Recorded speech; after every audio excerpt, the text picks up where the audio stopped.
Hello viewers, welcome to my YouTube channel daily information. तो যিসকল ছাত্ৰ ছাত্ৰীয়ে আজি তোমালোকে পেটৰ যি এন্ট্ৰেন্স এক্সাম সেই এন্ট্ৰেন্স এক্সাম দিছা, তো তোমালোকৰ কাৰণে এখন গুৰুত্বপূৰ্ণ নটিছটো হয়তো তোমালোকে চেণ্টাৰত গৈ দেখা পাইছা বা হয়তো চেণ্টাৰৰ পৰা তোমালোকক বুজাই দিছে। তো বহুত ইম্পৰ্টেণ্ট হয় নটিছখন। তো যিসকল ছাত্ৰ ছাত্ৰীয়ে তোমালোকে পেট এক্সাম দিছা, তো তোমালোকৰ সকলোৰ ক্ষেত্ৰত ভিডিঅ'টো বহুত ইম্পৰ্টেণ্ট, কাৰণ কিছুমান ষ্টেপ পেট দিয়াৰ পিছত কিছুমান ষ্টেপ থাকে, সেইবোৰ ষ্টেপ লাহে লাহে হৈ যায়, ষ্টেপ বাই ষ্টেপ আগবাঢ়ি যায়। কিন্তু এইবাৰ ডিটিৰ ফালৰ পৰা যি দেখা গৈ আছে, আগতীয়াকৈ সেই ষ্টেপকেইটা আগবাঢ়িব গৈ আছে। যিখিনি ষ্টেপ আমি পিছত কৰিছিলোঁ, এইবাৰ হয়তো পিছত নহয় আগতীয়াকৈ কৰিব লাগিব। হয়তো আমি ৰিজাল্টৰ পিছতহে সেইখিনি কৰিছিলোঁ, এতিয়া ৰিজাল্ট দিয়াৰ আগতে আমি কাউন্সেলিং কৰিব লাগিব, এনেকুৱা এটা নটিছ আহিছে। তো কাউন্সেলিং কি হয় হয়তো বহুতে নাজানা, বহুতে আকৌ জানাও। তো সেইকাৰণে কৈছোঁ ভিডিঅ'টো বহুত ইম্পৰ্টেণ্ট হয়, ভিডিঅ'টো শেষলৈ চাই থাকা। আৰু যদি আপোনালোকৰ কোনোবাই বা আপোনাৰ ফ্ৰেণ্ড কোনোবা চিনাকি যদি পেট এক্সাম দিছে, সিহঁতলৈ ভিডিঅ'টো শ্বেয়াৰ কৰি দিব, কাৰণ এইটো কথা জানিবলগীয়া বহুতখিনি আছে। নটিছত হয়তো আপোনালোকে ক্লিয়াৰকৈ বুজি পোৱা নাই, নটিছৰ বাহিৰেও কিছুমান কথা জানিবলগীয়া আছে। তো সেইকাৰণে ভিডিঅ'টো বহুত ইম্পৰ্টেণ্ট। তো এইটো নটিছ নিশ্চয় তোমালোকে দেখা পাইছে, important notice for PET 2022 candidate. তো এইখন দেখা পাইছা, এইখন চেণ্টাৰত নিশ্চয় আছে বা দিছিলে, তোমালোকে হয়তো বৰ্ডত দেখিছা।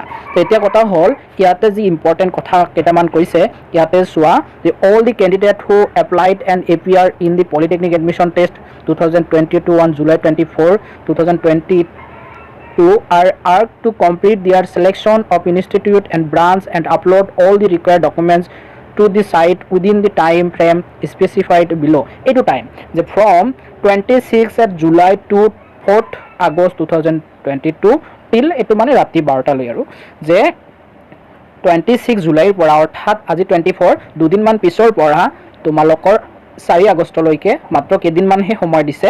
তো এই কেইদিনৰ ভিতৰত তোমালোকে কি কৰিব লাগিব, অনলাইন কৰিব লাগিব। কি কৰিব লাগিব, অনলাইন ষ্টেপ বাই ষ্টেপ কি কৰিব লাগিব। কিন্তু ৰিজাল্ট দিয়াৰ আগতে তুমি কাউন্সেলিং কৰিব লাগিব।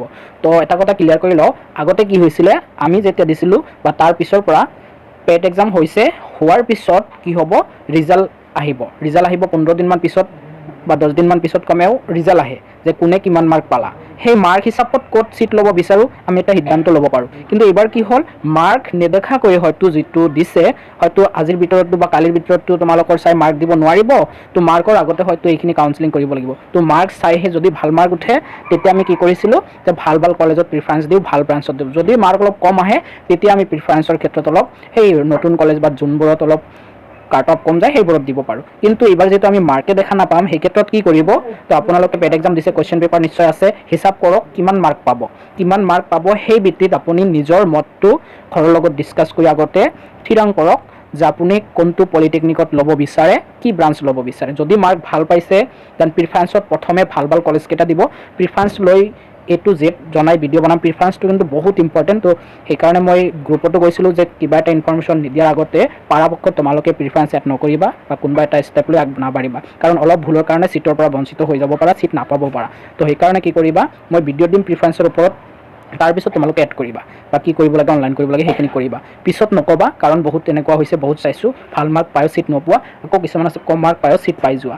তো সেইকাৰণে কৈছোঁ ভালকৈ যি চোৱা ভালকৈ চাবা, তাৰপিছত ষ্টেপ বাই ষ্টেপ কৰি যাবা, কোনো প্ৰব্লেম নাই। তো যিহেতু সময় দিছে 26 জুলাইৰ পৰা 4 আগষ্টৰ ভিতৰত তোমালোকে অনলাইন কৰিব লাগিব। অনলাইন এইটো একচুৱেলি কাউন্সেলিংহে কৰিব লাগিব। কাউন্সেলিং মানে কি, তুমি ক'ত ল'ব বিচাৰা, ছিট ক'ত ল'ব বিচাৰা, প্ৰিফাৰেঞ্চ বা তোমালোকৰ কিছুমান ফৰ্ম ফিল আপ কৰিব লাগিব, কেইটামান ডিটেইলছ বহুৱাব লাগিব। বহুৱাৰ পিছত ক'ত ছিট ল'ব বিচাৰা, কি ব্ৰাঞ্চ ল'ব বিচাৰা, সেইখিনি দিব লাগিব। তাৰপিছত ডকুমেণ্টছ কিছুমান আপলোড কৰিব লাগিব, সেইবোৰে দিব লাগিব।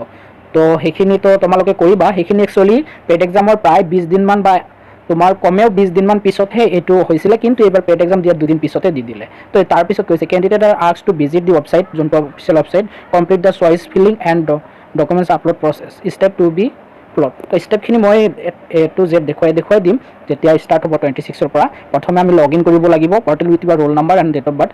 যোনটো আমি এপ্লিকেশ্যন নাম্বাৰ আৰু date of birth log in কৰিছিলোঁ, এইটো ৰোল নাম্বাৰ আৰু date of birth log in কৰিব লাগিব।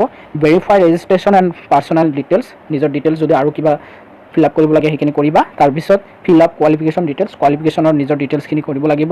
তাৰপিছত চুজ কলেজ প্ৰিফাৰেঞ্চ, কলেজৰ প্ৰিফাৰেঞ্চ দিব লাগিব যে ক'ত ল'ব বিচাৰা। এতিয়া কলেজ প্ৰিফাৰেঞ্চ দিওঁতেই আটাইতকৈ ডাঙৰ প্ৰব্লেম বা এই প্ৰিফাৰেঞ্চৰ ভিত্তিতে তোমালোকৰ ছিট পাবা। প্ৰিফাৰেঞ্চটো গণ্ডগোল হোৱাৰ কাৰণে বহুতো ছিটৰ পৰা বঞ্চিত হোৱা।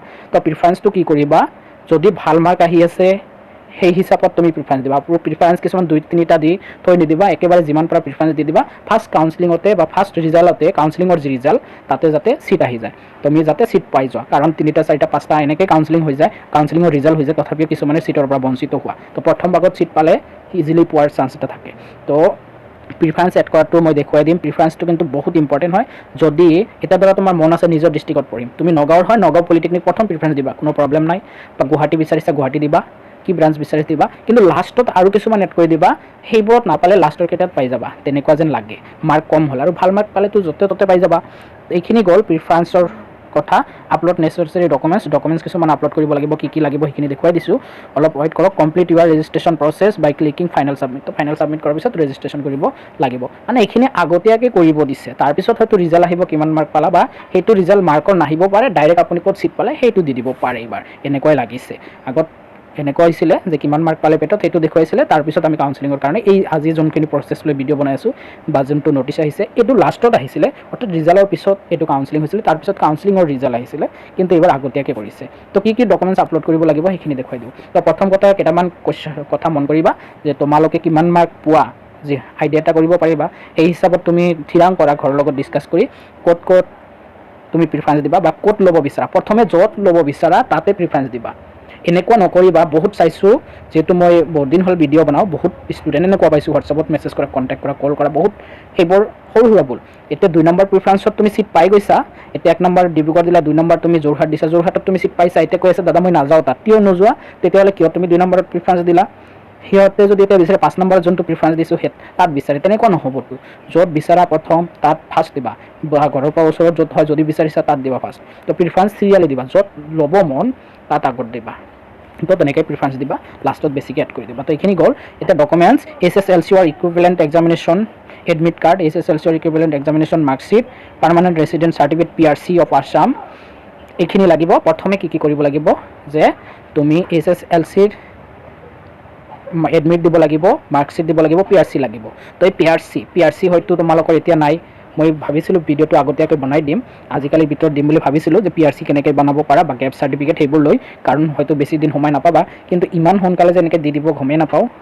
তো সেইকাৰণে এনেকৈ দিয়া নাই। ভাবিছিলোঁ যে ৰিজাল্ট দিওঁতে 15 দিনমান লাগিব, কাউন্সেলিং আৰু 15 দিনমান, আৰু 1 মাহ সময় পাবা, তেতিয়া PRCটো বনাই ল'ব পাৰিবা। তো যিসকলৰ আছে তো আছেই, যাৰ নাই PRC কেনেকৈ বনাব পাৰোঁ ভিডিঅ'ৰ ডিছক্ৰিপশ্যনত লিংক পাবা, সেইটো গৈ এবাৰ চাই ল'বা। আৰু মই নহ'লে কালি এটা ভিডিঅ' দি দিম PRC ক'ত গৈ কেনেকৈ এপ্লাই কৰিবা আৰু কেনেকৈ কম দিনৰ ভিতৰত বনাব পাৰিবা, সেইবোৰ লৈ ভিডিঅ' এটা দিম। তাৰপিছত কাষ্ট চাৰ্টিফিকেট অফ, যদি caste certificate SC ST STP বা EWSৰো কিন্তু আছে, তোমালোকে কাষ্ট চাৰ্টিফিকেট যদি EWS চাৰ্টিফিকেট আছে এই সময়ত দিব লাগিব। Caste certificate of along with, ইয়াতে মানে কাষ্ট চাৰ্টিফিকেটৰ কথা কৈছে, OBC MOBC TGLC বা কোচ আহোম মৰাণ সেইবোৰ candidate certificate of the director presentation এইখিনি চাই ল'ব। মানে কাষ্টৰ চাৰ্টিফিকেটৰ কথা কৈছে। বা যদি ৰিটায়াৰ চন বা ৰিটায়াৰ গ্ৰাণ্ট চন হোৱাৰ ফ্ৰীডম ফাইটাৰৰ, বা আপুনি যদি কোনোবা কি কয় চেণ্ট্ৰেল গভৰ্ণমেণ্টৰ জব কৰা ল'ৰা ছোৱালী হয়, সেই ক্ষেত্ৰতো সেইটো এটা চাৰ্টিফিকেট লাগে। কিন্তু সেইটো নহয়, চেণ্ট্ৰেল গভৰ্ণমেণ্টৰ জব কৰা অসমৰ বাহিৰৰ হ'ব লাগিব মানুহ, কিন্তু আপুনি আপোনাৰ দেউতাৰ বা মাকৰ কৰ্মসূত্ৰে অসমত থাকে, সেই ক্ষেত্ৰত চেণ্ট্ৰেল গভৰ্ণমেণ্টৰ কোৱাটাত ৰিজাৰ্ভেশ্যন থাকে, সেই ক্ষেত্ৰতহে সেইটো দিব লাগে। যদি আপুনি অসমৰ মানুহ হয়, আপুনি আপোনাৰ দেউতা চেণ্ট্ৰেল গভৰ্ণমেণ্টৰ চাকৰি কৰে, সেইটো নহ'ব। Valid EWS certificate in case of economically weaker section candidate, এইখিনি গ'ল। তাৰপিছত কৈছে ফ্ৰীডম ফাইটাৰ, সেইটো ক'লোঁ, ফ্ৰীডম ফাইটাৰৰ সেইটো হয় গ্ৰেণ্ড চন বা গ্ৰেণ্ড ডটাৰ যদি হয়, আপোনালোকৰ সতি সন্ততি হয়, আপুনি ফ্ৰীডম ফাইটাৰৰ সতি সন্ততি হয় আপোনালোকে, সেই ক্ষেত্ৰত যদি সেই চাৰ্টিফিকেট আছে তাৰ কাৰণেও কোৱাটা এটা আছে, ৰিজাৰ্ভেশ্যন থাকে, আপুনি দিব পাৰে। স্পট কোৱাটা যদি স্পৰ্টছ চাৰ্টিফিকেট থাকে, বা NCC কোৱাটা যদি NCC চাৰ্টিফিকেট থাকে, সেইবোৰ আপলোড কৰিব লাগিব। তাৰপিছত PWD সেইবোৰতো জানেই নিশ্চয়। তো এইখিনি গ'ল। তাৰপিছত certificate marksheet issue by the SCT Assam in TSLC candidate, এইটো TSLC কেণ্ডিডেট অকল। তাৰপিছত কৈছে permanent resident certificate require from the concerned state authority outside Assam and certificate from the service of father mother's concerned authority location in Assam case চন্দ্ৰতাৰ। সেইটো মই যোনটো কথা ক'লোঁ যে যদি আপোনাৰ দেউতা গভৰ্ণমেণ্টৰ চাকৰি কৰি আছে, চেণ্ট্ৰেল গভৰ্ণমেণ্টৰ, কিন্তু কি হয় অসমৰ বাহিৰৰ মানুহ হয়, সেই ক্ষেত্ৰত অসমৰ বাহিৰৰ PRC লাগিব আপোনাৰ দেউতাৰ নামত বা আপোনাৰ নামত, তেতিয়া চেণ্ট্ৰেল গভৰ্ণমেণ্টৰ এটা কোৱাটা ৰিজাৰ্ভ থাকে, সেইটোৰ ছিট পাব। তো এইখিনি নিশ্চয় গম পালে কি লাগিব। মেইনলি আপোনালোকৰ মেট্ৰিকৰ এডমিট, মাৰ্কশ্বিট, তাৰপিছত কাষ্ট চাৰ্টিফিকেট PRC গেপ চাৰ্টিফিকেটৰ কথা কোৱা নাই হয়তো গেপ চাৰ্টিফিকেটো লাগে গেপ চাৰ্টিফিকেটটো সময় নালাগে একদিনতে অতি সোনকালে বনাব পাৰিব একদম কম সময়তে হৈ যায় সেইটো ফৰ্মেটো আছে তো আপোনালোকে মেইন কথাখিনি সেইটিয়ে যে ডকুমেণ্টছখিনিতো লাগিব গোটাই ৰাখিবই তাতকৈ ইম্পৰ্টেণ্ট কথা প্ৰিফাৰেঞ্চ ক'ত দিব কি ব্ৰাঞ্চ ল'ব বিচাৰে সেইটো চাই চিন্তি দিব যাতে কোনো ধৰণৰ আকৌ এই মেছেজ যাতে ভৰি নাযায় সেইকাৰণে আগতীয়াকৈ অলপ সতৰ্ক হ'বা হোৱাটছআপত একদম ভৰ্তি হৈ যায় এনেকুৱা প্ৰব্লেমত যাতে এইবাৰ অলপ প্ৰব্লেমটো কম হয় প্ৰব্লেম হ'বই তো সেইকাৰণে অলপ গুৰুত্ব দি চাব লাগে তো নিশ্চয় গম পাইছা ক'ত ল'বা আৰু কিমান মাৰ্ক আহিব আৰু কোনটো পলিটেকনিকত কি ব্ৰাঞ্চ আছে হয়তো তুমি ল'ব বিচাৰি আছা এটা সেইটো ব্ৰাঞ্চ নাই এতিয়া কি কৰিবা তো সেইখিনি চাই ল'বা সেইখিনি চোৱাৰ কাৰণে ভিডিঅ' ডিছক্ৰিপশ্যনত লিংক পাবা ক'ত কি ব্ৰাঞ্চ আছে সেইখিনি চাব পাৰিবা তো আৰু যদি কিবা জানিবলগীয়া থাকে নিশ্চয় কমেণ্ট কৰিবা এতিয়ালৈ ইমানে থেংক ইউ